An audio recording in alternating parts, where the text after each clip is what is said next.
Hello everyone, welcome to The Warp. I'm Jack with Future Pastimes, and it is time for the Cosmic Encounter Alien of the Month for July 2025. This is an alien from Cosmic Eons. It went through a lot of iterations. It started off with some strange concepts that Bill Eberly and Peter Lotka wanted to try to make happen. They wanted somehow, preferably, to use planets in some unusual way, and it didn't work at first, and it didn't work at second. I came up with an idea that I thought was pretty cool, but it was poo-pooed by some of the other people. But then I reworked it into something that I think does work pretty well. It's a pretty interesting alien. It's potentially very powerful alien. And it has a nice thematic feel to it. And then finally, it helps for me, simply because my wife is an architect, and that alien, of course, is Architect. So this alien, it's red alert because it's got some, you got to wrap your head around some of this, and of course, you have to account for how powerful Architect is going to become. Could become absurdly powerful. It just depends on the player count, how things go, but Architect is packed with a lot of really good tools to get to that point where they are very powerful. So let's look at this effect and see what makes it tick. So, Architect has the power to build towers. When they win as a main player, at the end of the encounter, they use the power to create or expand a tower in their opponent's system. Now, if they don't already have a tower in that system, they choose 2 planets in that system. And if the targeted system is that system, it must be one of my choices. Merge those 2 planets together, placing all ships from both on top of the 2-level tower. Now, if you already have a tower in the opponent's system, then select another planet in that system and merge it into the existing tower. So you're not going to have multiple towers. You'll just have one tower that hopefully or potentially gets bigger and bigger. So then this would be a 3-level tower at that point, placing the ships on top. So a couple of things are happening right there. You're having your opponent's going to have fewer planets overall. People with colonies on the 2 planets that are merging are now only going to have 1 colony. But that's not even the really powerful part. So only normal player colored planets can be merged. So if you've got the Genesis planet in there or some other kooky planet, those are not affected. Do not create a merged planet using planets with unused player colors, so that would exceed any limits, such as more than 1 entanglement token, which is a reference to Particle that also was in this set. As a main player, after encounter cards are revealed, use this power to double your total. If you have a tower of 2 or more levels in the opponent's system, or a tower of 3 or more levels in a system adjacent to the opponent's system, or a tower of 4 or more levels anywhere. So with a lower player count, you're going to get to that tower much higher, and it's going to be being affected a lot more often. With a bigger player count, you got 8 players, then yeah, you'll get a 2-level tower over here. But if it's only 2 levels, it's only going to double your encounter in that system. But you get to 3 levels, then you've got, that system and the ones next to it, which now are doubled. And if you can manage to get that one up to 4, then you got it golden. So each tower counts as a single planet. Towers are permanent, even if you lose the use of them. If any player cannot gain enough foreign colonies to win the game due to insufficient foreign colonies, you win the game. It's also alt-win. Now, this is not something that is typically ever going to happen. Much more likely in a lower player count where you're maybe making a lot of towers. But surely you'll have won the game before it gets to the point where nobody can win the game. But we figured we'd put that in there.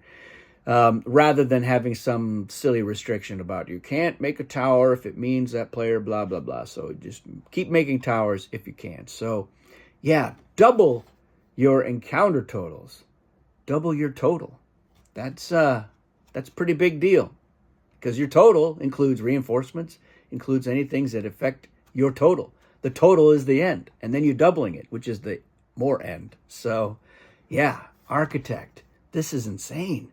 It's crazy. But it's not it's not easy. It's not necessarily easy to get to that point. First of all, you've got to deal with the self-balancing table. People know that architect, if you give him an inch, he will take a kilometer. And and maybe I'm mixing up the measurements in a way that would drive an architect crazy, but that's fine for our purposes here. People, they're not going to necessarily want to help architect build that first tower, because that's where things start getting crazy. Because if they've got a tower, let's say that you're purple and you're the architect and you've built a 2-level tower over in red. Well, if you're the main player and you ever get over to red, you're doubling your total there, which means you are almost certainly going to win that encounter, which means you're going to have a 3-level tower there.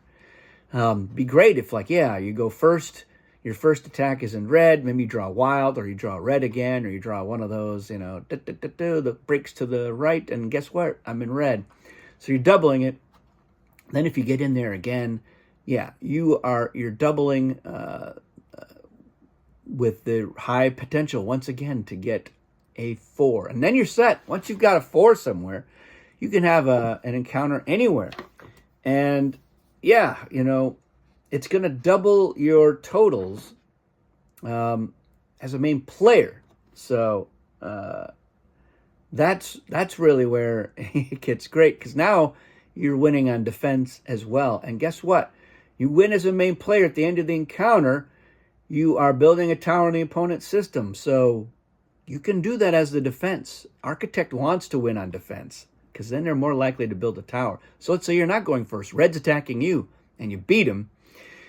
You've got a tower in red. That means if you ever have an encounter in red system, then you are probably going to be increasing that tower. You'll already have a 2 tower, so you're probably going to win that. That'll give you a 3 tower, which means you're able to double in your encounters in the 2 adjacent systems, which is very good. It's very good. And if red ever attacks you again, you're doubling. You're doubling your tower. So if you have a tower of 2 or more levels in your opponent's system, so red attacks you with a 2 tower, well, then, you're going to win that. You're going to win that encounter. You get zapped. Maybe that's what happens. Maybe they got a 40 and they bring a surprise, but all things being equal, you're going to be winning that encounter. And that means if red attacks you and doesn't win when they have a 2, then they're going to have a 3. And now you've really got it made if you're going to go attack red again, especially, because then you'll get the 4, but you attack somebody else, well, then you're going to be building a 2 tower in their system. So that's what's nice there, because you're doubling. You're attacking, you're not attacking red, but they've got that 3 tower now. You're attacking blue next to them. You're doubling because they have a tower too close to them. And now blue will have a 2 tower, which means anytime blue attacks you, or if you attack again in blue's system, you're going to get a double there, which means you might have a 3 tower in blue system at some point. So that would be great. So let me know. Let me know in the comments. First of all, what do you think of Architect? Yes, it's really powerful, but it's got to get going. If it doesn't get a chance to get going, and that's the key to fighting against it, it's just don't let them get a toehold anywhere. Otherwise, you're going to be in trouble. Or hopefully, you're going to ride the elevator to the top of Architect's towers and win with them. That would be great. I love to pick Architect as the winner when I'm zilch. It's a pretty safe bet, but everyone is, again, they know that they can work against you. They can save their cosmic zaps to prevent you from making those towers. So that's one time you can zap them to stop them from making a tower. You can zap them to stop them from benefiting from that tower. So it's got 2 weaknesses there. Not really weaknesses, but 2 vulnerability points. But let me know what you think of Architect as an alien. Again, these concepts it's not hard, so it's not hard to figure out. But the red alert, anytime your text starts to get a little bit smaller, your alert level is probably going up. But here it's just a matter of you understanding the repercussions of even attacking Architect in their system and losing. You have just set that ball in motion, and Architect is going to be causing a lot of trouble for everyone. But also let me know if you've had a chance to play Architect, what you thought of that experience and playing against Architect. How did you stop them? Did you overcome? Did you join them? What was that game like? I've had Architect. I've been able to play Architect at least once outside of playtesting, and did very well. And I've been in one game with Architect, and they did not win. But it was part of a cosmic campaign, so there was a lot going on, and there may have been other factors in there that contributed to them not being the winner. Don't recall 100%, but I do remember they were not the winner, and I was like, wow, look at that. You were Architect, and you still couldn't manage to win, which sounds harsh, and it was meant that way. So there you have it, everybody. Thanks for watching. We'll see you again soon, and bye.